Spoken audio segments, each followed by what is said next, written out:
Welcome to the buried edge of Petersburg, to the last months of a war that refused to end, to a battlefield where the earth itself seemed alive, breathing, trembling, remembering. This isn't a story about soldiers or generals. It's about the sound that came after the cannons went silent, the sound no one could explain, and no one could silence. They said the first noise wasn't thunder. It was a heartbeat beneath the soil. March 25th, 1865. Dawn without color. Petersburg, Virginia. The ground shuddered like something alive beneath the frozen field. And men on both sides froze listening. In the trenches, lanterns trembled against damp clay walls. A private named Henry Lyles swore he heard it first, a clawing, a scraping. Something deliberate. Not the shovels of their own men, not rats. Something slower. He said it was as if the earth itself wanted out. Before we begin, write in the comments where you're listening from and what time it is where you are. Because if you were standing on this ground that morning, the time would have meant nothing. The sound was older than ours. For months, the siege had strangled Petersburg into silence. Grant's men dug, burned, waited. Lee's lines starved, slept, prayed. The miners from Pennsylvania, the 48th Regiment, had already become ghosts beneath the battlefield. Tunneling through clay for a charge no one believed could work again after the crater disaster of '64. But this was not a Union tunnel. The engineers swore no one had orders to dig. No coordinates were marked. And yet, something down there moved consistent, rhythmic, measured by no human hand. One corporal recorded it in his journal that night. Lanterns swayed with the beat, as if the air itself carried a pulse. Historians would later call it atmospheric pressure. Soldiers didn't believe that. They said the noise had direction. It shifted with the wind stopped when prayers began, returned when a match was struck. The 48th called it the breath under the boards. Fact soil displacement during the Petersburg siege was recorded at over 18,000 cubic feet per week. A labyrinth of shafts supply burrows and blind corridors meant to collapse under their own weight. Engineers from the U.S. Engineer Corps confirmed that any unmarked digging was physically impossible under those conditions. And yet, reports of subterranean vibration persisted, 47 separate accounts between February and late March, all describing the same sound. Not gunfire, not wind, but living motion. Some said it started after the explosion at the Elliott Salient, the one they called the Mine of Death, a crater big enough to swallow men whole. After that day, survivors claimed the ground never stopped whispering.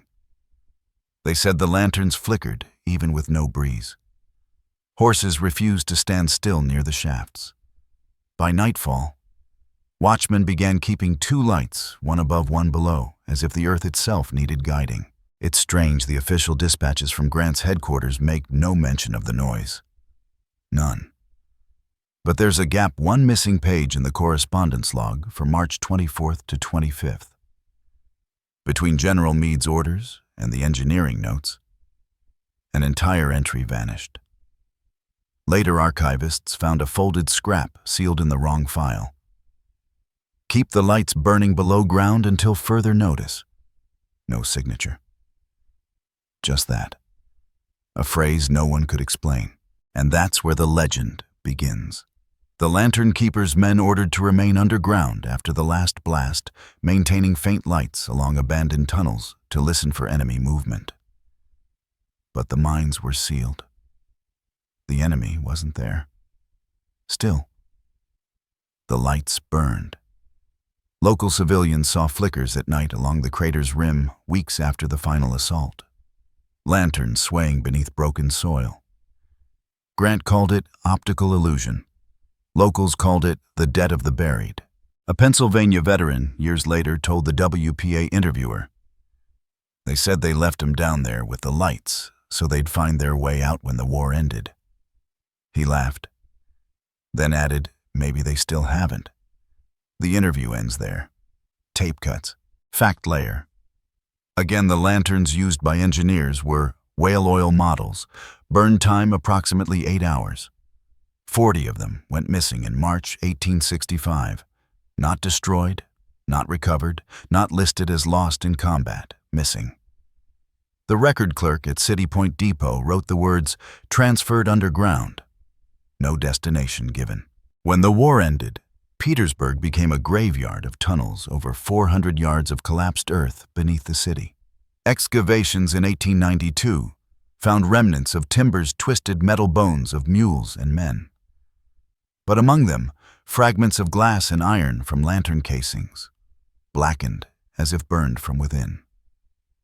The archaeologists noted soot on the inside walls of the glass, meaning the light burned in vacuum, no air, no oxygen. Yet flame persisted. No explanation followed. The report was shelved. The name on the cover, Underground Activity Sector D, and so the story survived. Miners spoke of tapping sounds under the surface even years later. Locals walking near the crater said you could still hear rhythmic scratching on cold nights, faint like fingers brushing wood. Children dared each other to lay their ears on the ground and count. Some said the number always stopped at 48, the number of the regiment that dug first.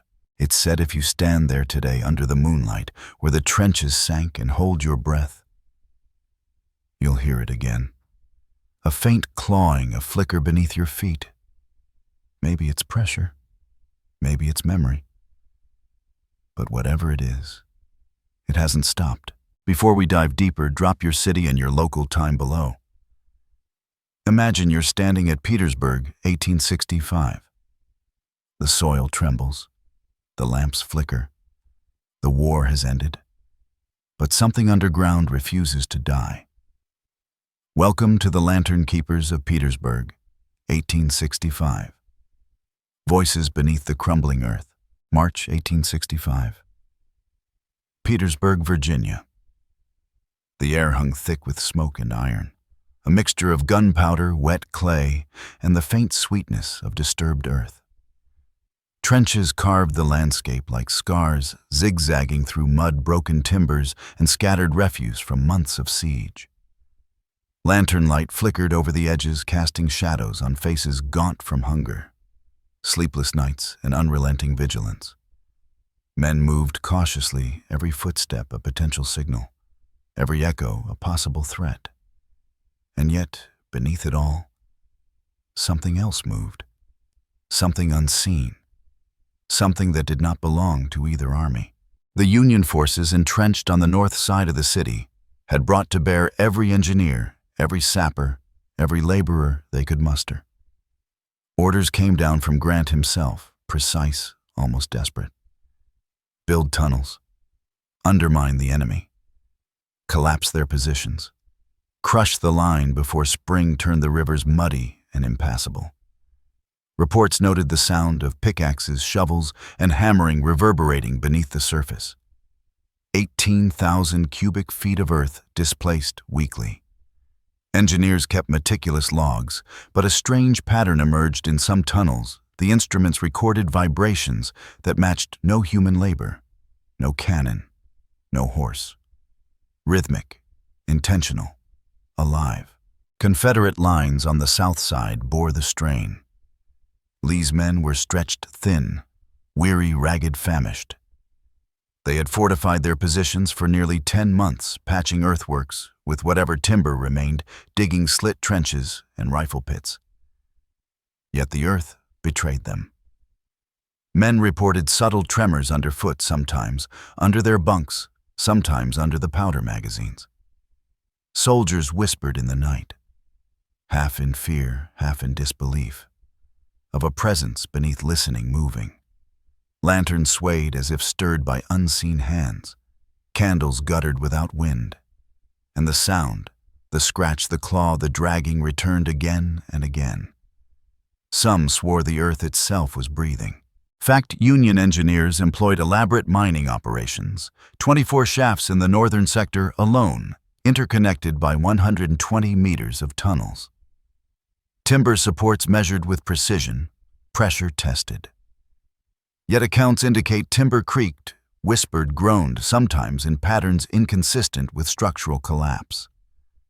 Logs from the 48th Pennsylvania noted entries such as, "Walls hum in the still hours." We hear the crawl of something beneath. The lanterns tremble along with it. Official historians later dismissed these as exaggeration fatigue or the acoustic trickery of layered soil. Yet the same sound was noted independently by Confederate sentries night after night, from March into April. 47 reports, 47 different observers, all describing a deliberate, intelligent motion. The landscape itself shaped the story. Petersburg's soil is clay-heavy, dense, prone to shifting under any sustained pressure. Tunnels carved into it could collapse silently, unpredictably. But the shaking, tapping, and clawing that men reported did not follow the laws of soil mechanics. It moved with intent, sometimes accelerating, sometimes halting in synchrony with human activity. Soldiers recorded incidents where the vibrations ceased entirely when men prayed, then returned when matches struck fires, sparked, or orders were shouted. Maps from the period illustrate the complexity of the siege Union lines overlapping Confederate positions, crisscrossed by drainage canals, debris fields, and partially flooded trenches. The northern sector was heavily tunneled. Logs, tools, lanterns, supplies. Every night monitored, every corridor mapped. And yet a persistent mystery remained. Some tunnels appeared in official logs, but did not exist in reality. Some tunnels were never recorded, yet men working them left accounts of strange sounds, flickering lights, shadows that moved independently of their own lanterns. Folklore arose quickly, even among the hardened soldiers. Whispers spoke of the breath below, a living entity of soil and timber, a creature of the siege that absorbed fear and hunger, waiting, listening. One private noted in a letter home, "I swear the earth listens. The walls crawl, and at night, we are not alone." Civilian laborers sent to shore up the tunnels told similar stories. Lanterns flickering in long corridors, scraping sounds following no known pattern. A presence that seemed almost intelligent. The WPA interviews decades later recorded these tales. And though dismissed officially as superstition, the accounts persisted, consistent in detail, in cadence, in terror. Fact: the Elliott salient crater was 30 meters wide, 7 meters deep. Miners were ordered into adjoining shafts to secure it, reinforce timber supports, and prevent collapse. Yet several of the smallest tunnels, some no more than 1.2 meters high, showed signs of vibration independent of external blasts or human activity. A Union engineer's journal entry reads, "Vibrations not accounted for by any known factor instruments. Calibrated men stationed, lanterns checked. Still the floor trembles." Night after night. The atmosphere thickened with tension. Lanterns burned dim, casting long, jittering shadows across brick walls and earthen timbers. Soldiers could hear whispers from the galleries, or imagine them. The line between reality and imagination blurred as the sounds persisted. Footsteps recorded in diaries matched no human assignment. Soldiers claimed they saw faint figures at the ends of shafts, silhouettes that vanished before a lantern could be raised. Some swore they glimpsed lights moving independently of their own. Lanterns lit, then extinguished in sudden darkness, and then returned faintly at the far end. The stage was set, a city under siege, tunnels threading beneath its surface. Like veins, men pressed to the limit of exhaustion and fear. And something other, moving beneath them. Union forces had to control the surface, manage supplies, dig, reinforce, all while the earth murmured beneath their feet. Confederate soldiers had to hold, repel, survive, all while wondering what creature, what force could occupy the ground under them, yet remain unseen. Folklore and fact intertwined. The city above quiet but tense. Soldiers and miners beneath listening. The engineers' meticulous logs full of data and measurements, yet punctuated by anomalies. Lanterns flickered, soil shifted, instruments recorded vibrations impossible to explain, and whispers of the lantern keepers emerged. Not a regiment, not a ghost, not officially acknowledged, but alive in every account, in every journal, in every nervous glance through dimly lit tunnels. The siege had brought men to the edge of reason. Night after night, whispers and taps echoed in brick-lined corridors. Soldiers who slept would wake to the feeling of being watched. Something moving beneath the earth. Lanterns swinging gently, not from wind, but from an unseen rhythm. A heartbeat beneath Petersburg. And so, as March bled into April, the stage was fully set. Lanterns in trembling hands, clay walls groaning, the city holding its breath. And the unseen presence below, persistent, deliberate, and unknowable, waiting for those who would come after, for those who would hear, for those who would listen. By March 1865, the Union Army had deployed over 12,000 engineers, miners, and sappers across the Petersburg lines, a workforce dedicated solely to the construction of offensive tunnels and subterranean fortifications. Each man issued a lantern, a pickaxe, and a measuring rod calibrated to inches. Every movement logged, every shift recorded, yet despite the precision of each ledger, anomalies began to emerge. Soil displacement readings revealed minor collapses in shafts where no labor had been authorized. Instruments calibrated to detect vibration picked up rhythmic pulses, pulses that matched no human activity. Pulses that were consistent, deliberate, intentional, and reported independently by Confederate sentries 47, confirmed accounts over a 3-week period.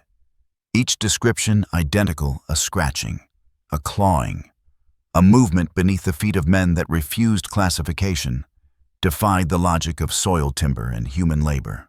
The Elliott salient crater, 30 meters wide, 7 meters deep, had already claimed lives in July 1864. Yet months later, the vibrations persisted. Instruments recorded a steady rhythm. 17-second intervals, unbroken for hours at a time. Engineers attempting to account for the pressure recalibrated every instrument, seismographs, plumb lines, soil compaction meters, yet nothing replicated the measured pulse. Nothing explained it. Private Henry Lyles noted in his journal, "The earth breathes beneath us. The walls murmur timber shifts, and we are not alone."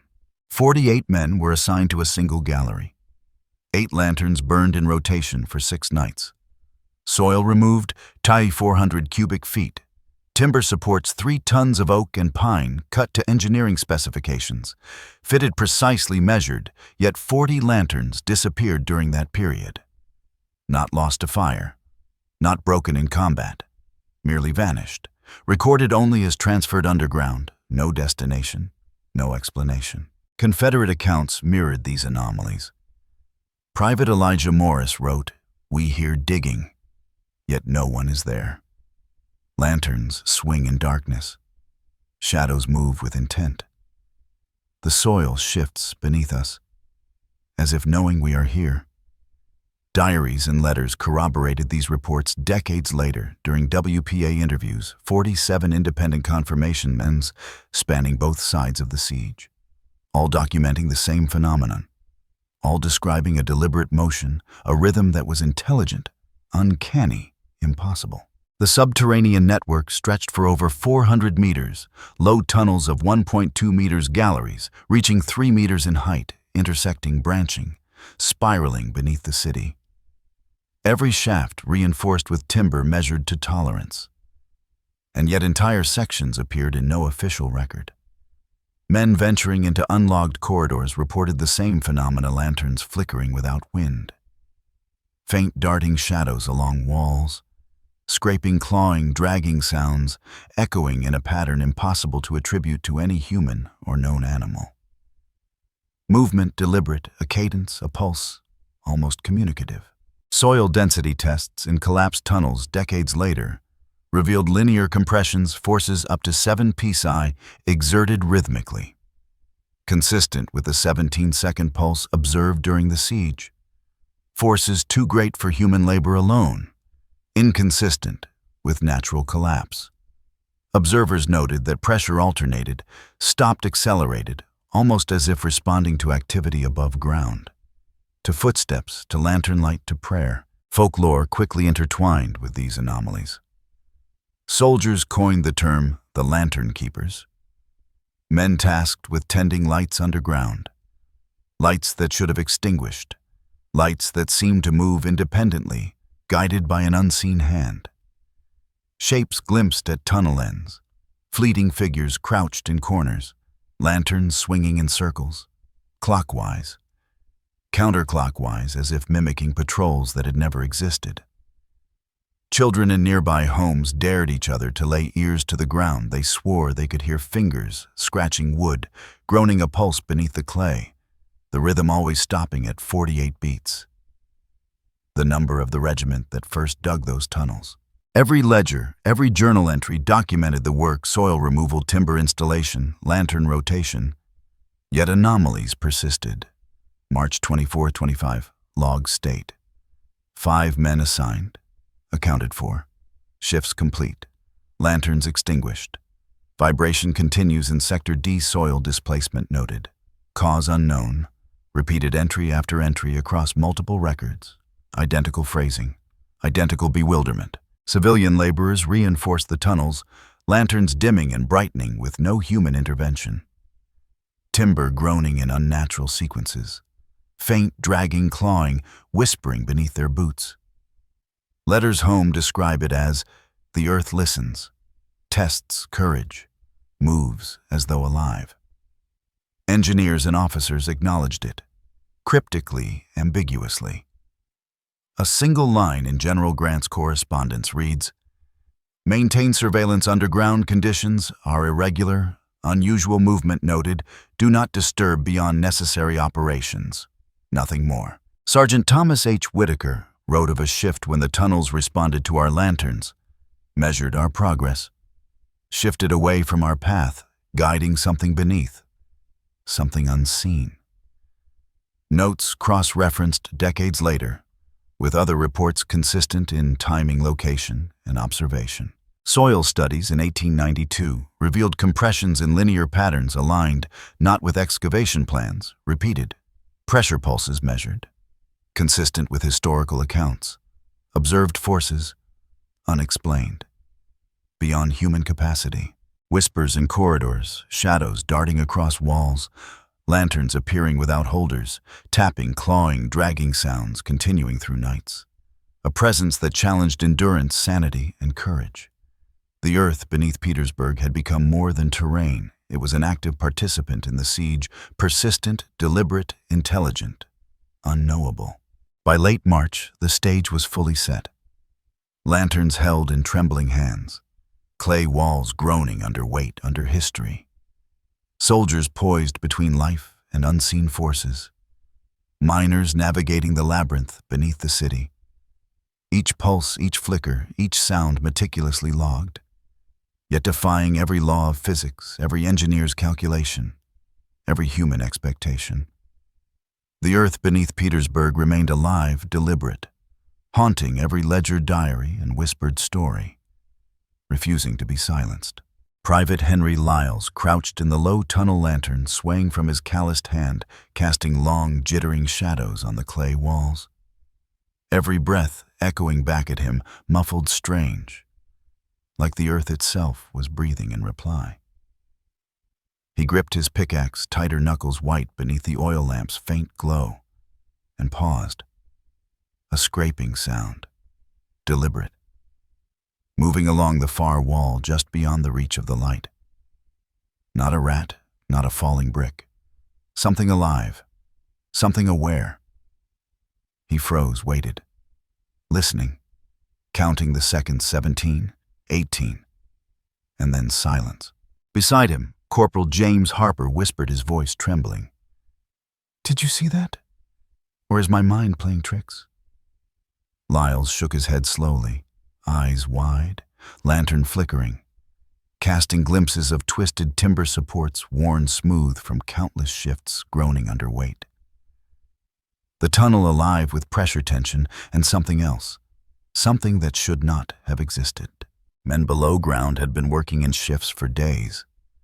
The rotation of lanterns, the movement of soil, the labor, the exhaustion, all carefully logged, every measurement recorded. Yet the whispers continued. Scratches taps the drag of something across clay, a rhythm, a pattern that refused to conform to human logic.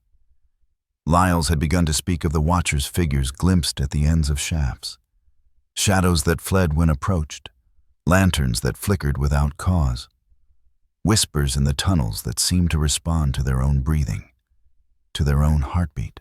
A journal entry from Harper notes, "I thought I had seen a shape, crouched in the corner, waiting, watching.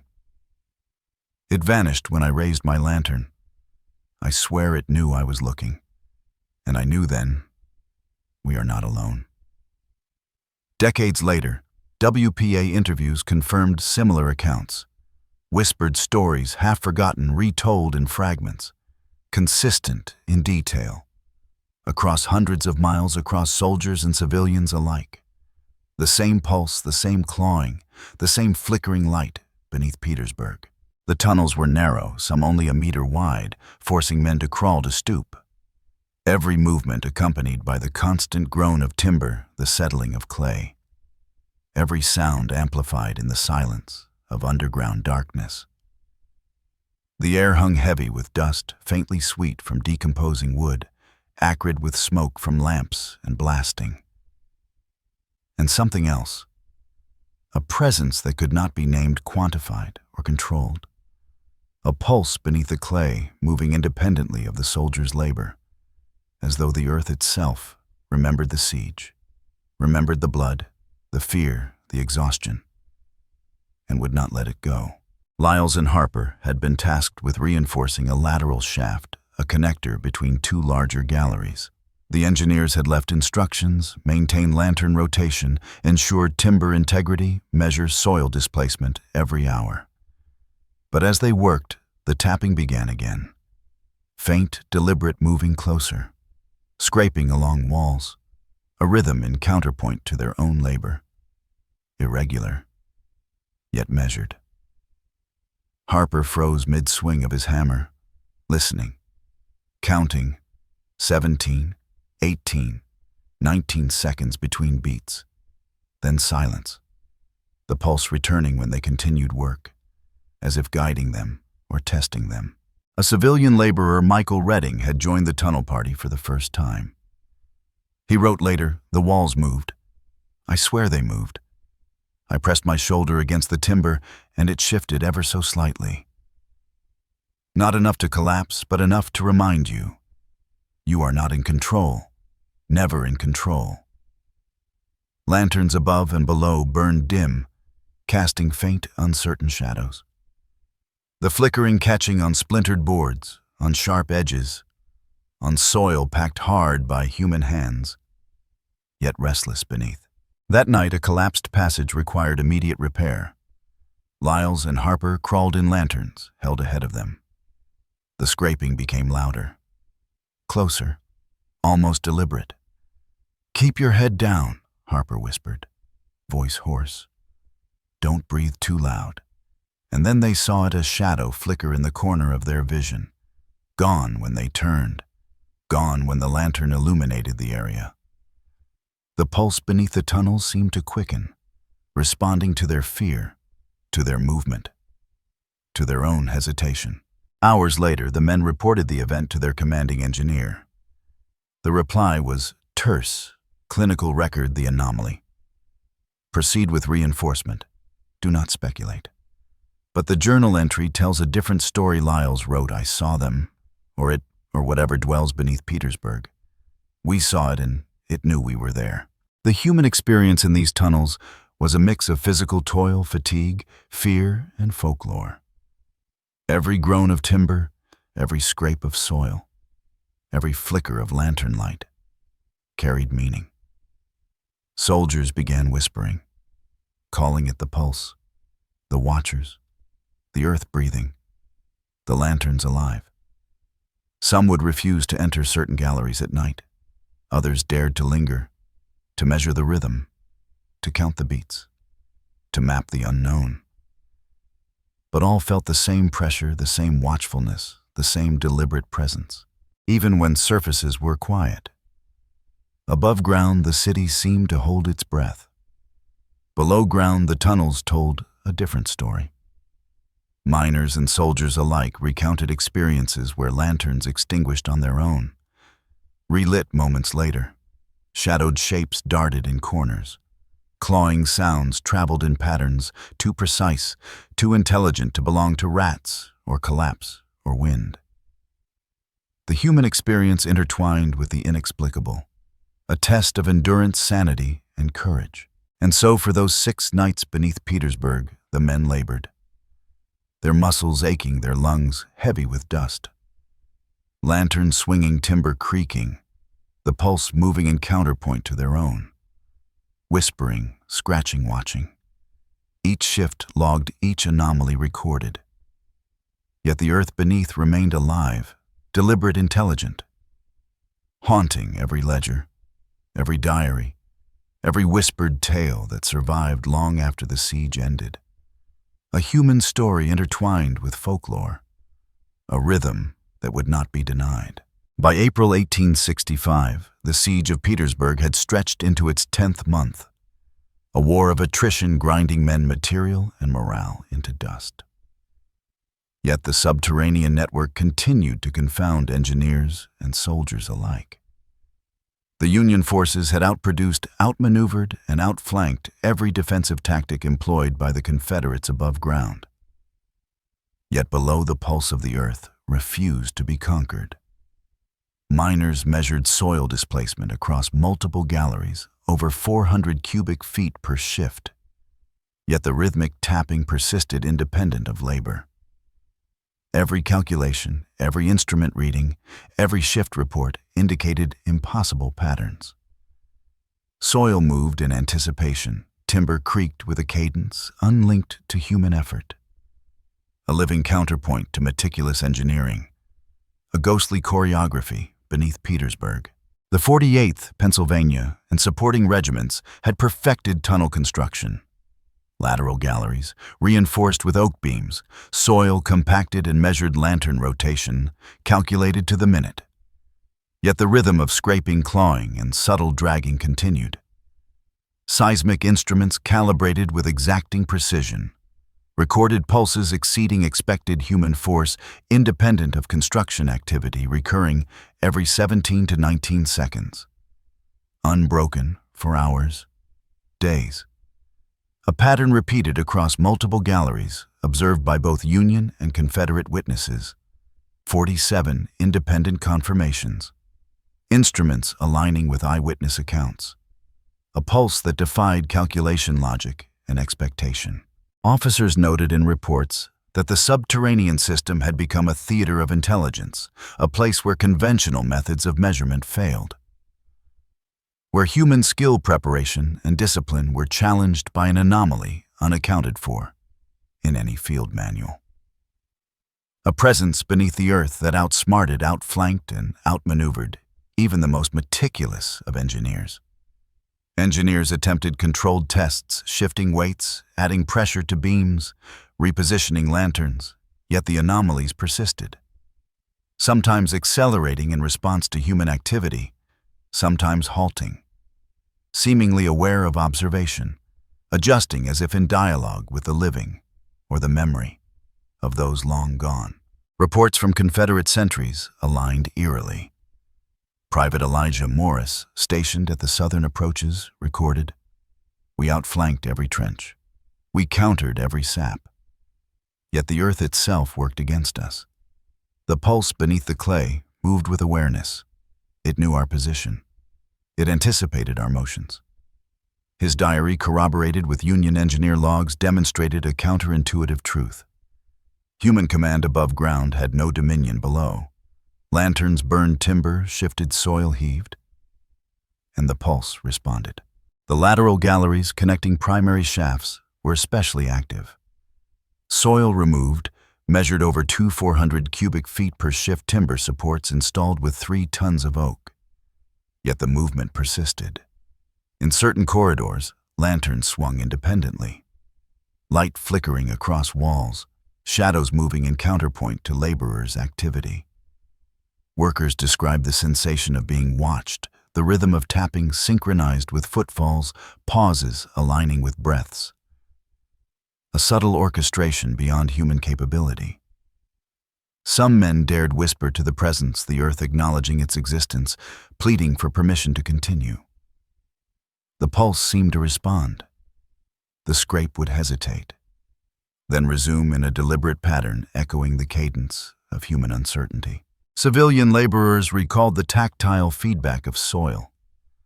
Small tremors underfoot, sometimes subtle, sometimes sharp enough to shift lanterns in their hands. Timber creaked, groaned, and whispered under pressure, seemingly anticipating every strike of the hammer, every movement of men crawling through narrow corridors. Lanterns vanished, reappeared, sometimes swinging in a circle clockwise, counterclockwise, mimicking patrols that never existed. Evidence that the earth had become more than substrate, it had become a participant, intelligent, responsive, and deliberate. The pulse, the scraping, the flickering of lanterns all became a metric of tension, a measure of endurance. Officers monitored the pattern with obsessive care, noting intervals, counting beats, comparing with previous shifts. And yet each day the anomaly persisted, outproducing human expectation, outsmarting labor, outflanking measurement. Every report filed, every log entry noted in careful detail. Yet no solution, no explanation, only the continued presence of rhythm beneath Petersburg. Soldiers whispered of watchers, of lanterns that moved as if held by unseen hands, of shadows darting along walls, of noises traveling in patterns too precise to belong to rats, to soil collapse or machinery. Observers speculated. Was it the memory of the dead? The pulse of those who had perished in previous tunnels? The earth itself conscious? Or something else entirely? Each account matched others with uncanny precision. The same rhythm, the same patterns, the same flickering, the same deliberate response to human observation. Maps and logs show that in one sector alone, 36 shafts intersected over a 200-meter grid tunnels, reinforced, cross-checked, measured to engineering specifications. Yet soil movement pressure points and anomalies defied all calculations. Patterns repeated along the tunnels, pressures synchronized, timing precise, a counterpoint to labor above ground. A challenge, a riddle, a force operating independently, consistently, deliberately. Miners and soldiers began to refer to the pattern by name, the pulse. The watchers, the lantern keepers. Not a regiment, not a ghost, not officially recognized, but real in the minds of every observer. Tangible through instruments, verified through logs, witnessed in the swing of lanterns and the shifting of soil. The earth had become a theater of its own, intelligent, responsive, relentless. By the end of April, the stage had been fully set. The Union forces had outproduced, outflanked, and outsmarted the enemy above ground. Yet below, the pulse persisted, weaving through galleries and tunnels, responding to labor observation and fear, defying expectation, creating a subterranean theater where human skill and folklore intertwined. A contrast, stark, undeniable, and escalating. A rhythm beneath Petersburg that refused to be controlled or silenced. By early April, the Union engineers had finally completed the primary galleries, a network of tunnels, shafts, and lateral passages spanning hundreds of meters beneath Petersburg. Every shift accounted for, every lantern rotated, every timber brace measured. Yet the pulse continued. What had begun as unexplained vibrations, faint, clawing, subtle scraping, now became a consistent, undeniable presence beneath the city. a rhythm that could not be ignored, could not be outproduced, outsmarted, or controlled. Officers, engineers, and soldiers alike had to confront the truth. The Earth itself had defied human command. General Grant's staff, reviewing logs and instrument readings, had realized the extent of the anomaly. Memoirs later described the terse reports. The Earth beneath Petersburg shows movement unaccounted for. All personnel and calculations considered, phenomenon persists, cannot be replicated.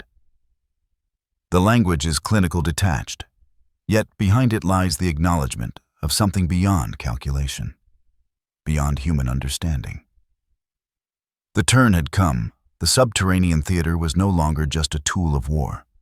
It was an actor, deliberate, intelligent, responding to every shift, every lantern, every footstep. Testing strategy, endurance, courage. Soldiers entering the galleries reported a final crescendo of movement. Pulses, accelerating lanterns, swinging in unison, shadows darting along timber supports.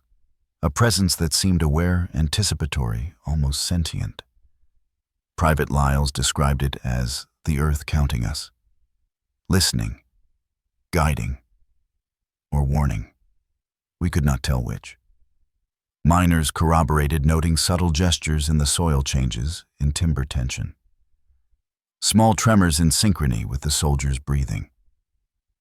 Every log, every journal, every observation converged on the same conclusion.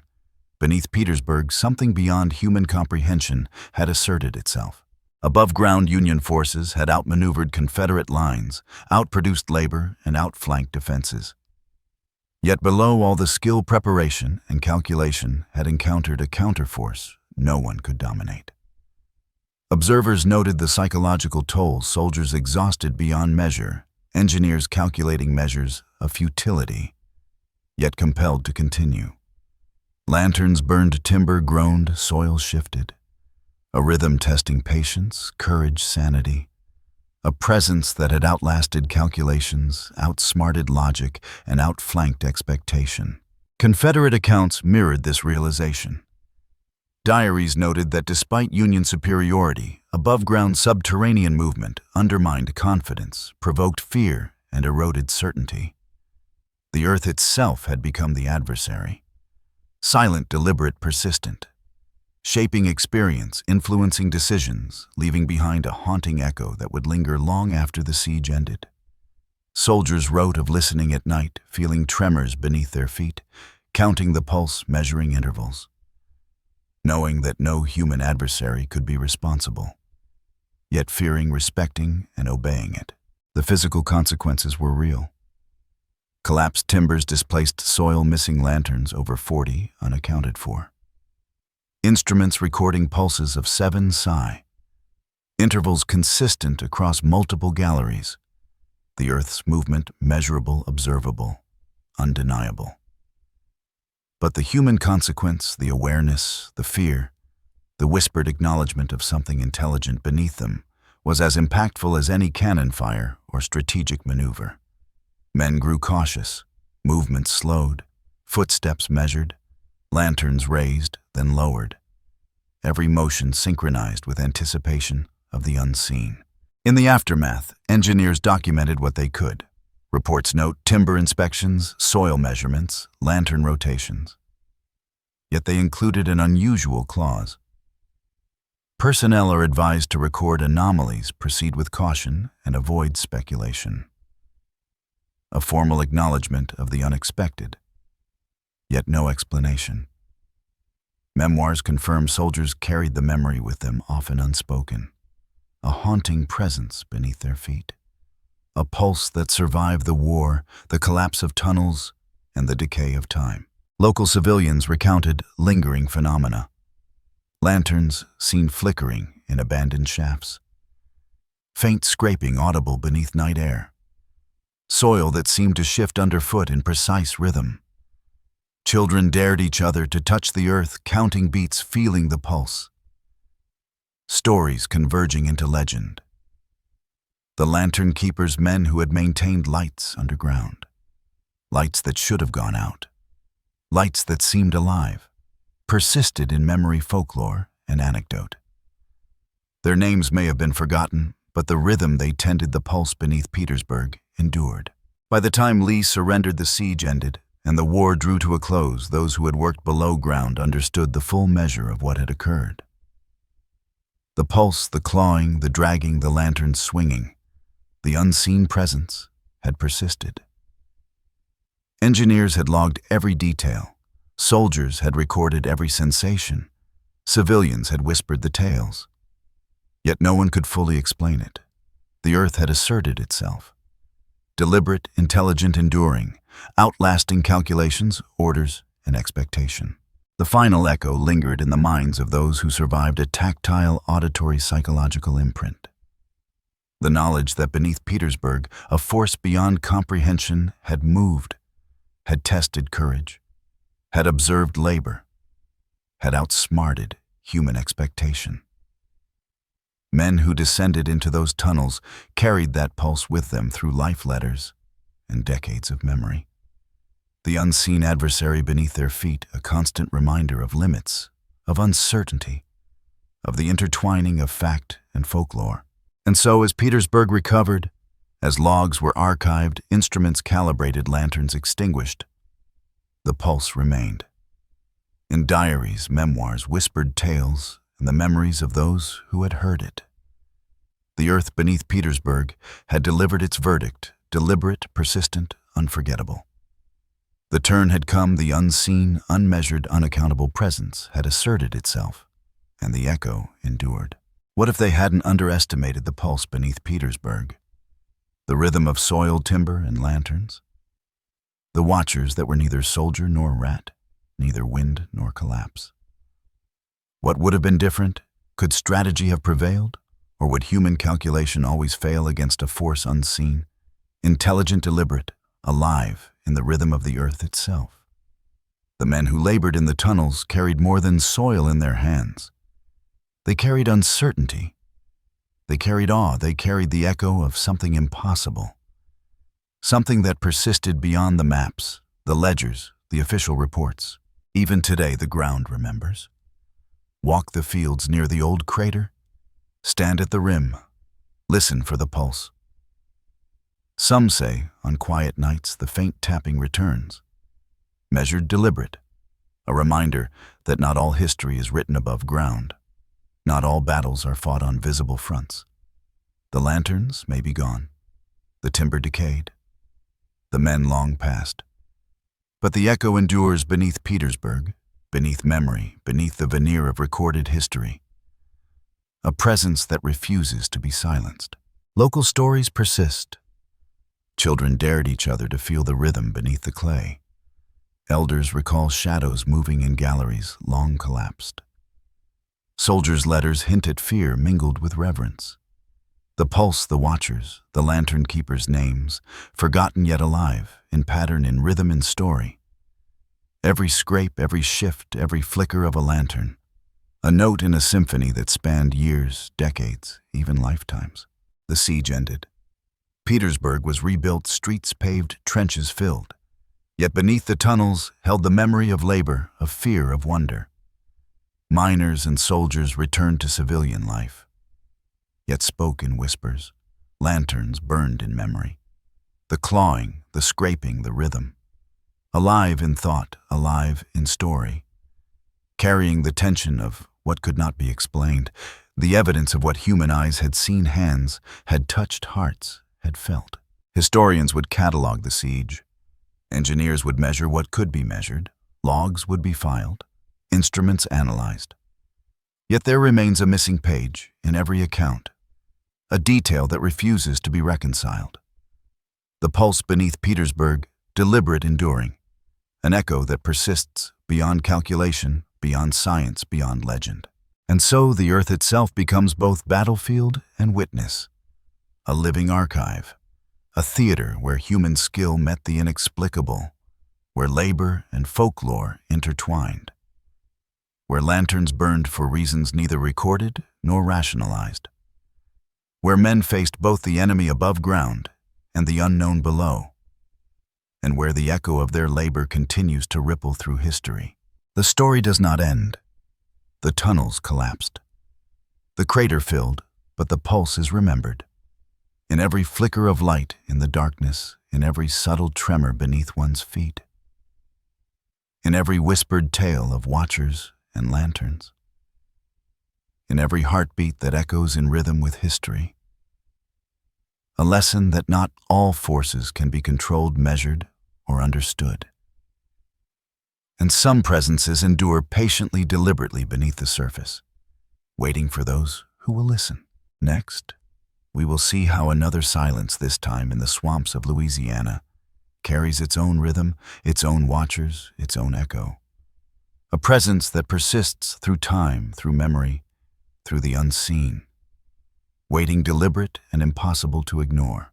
And so we leave Petersburg, not as a place on a map, but as a pulse in the earth, a rhythm that continues to teach, to warn, to haunt, and to remind us that history, in all its measured, calculated, recorded form, still contains mysteries that refuse to die, that refuse to be explained, that whisper beneath the surface forever.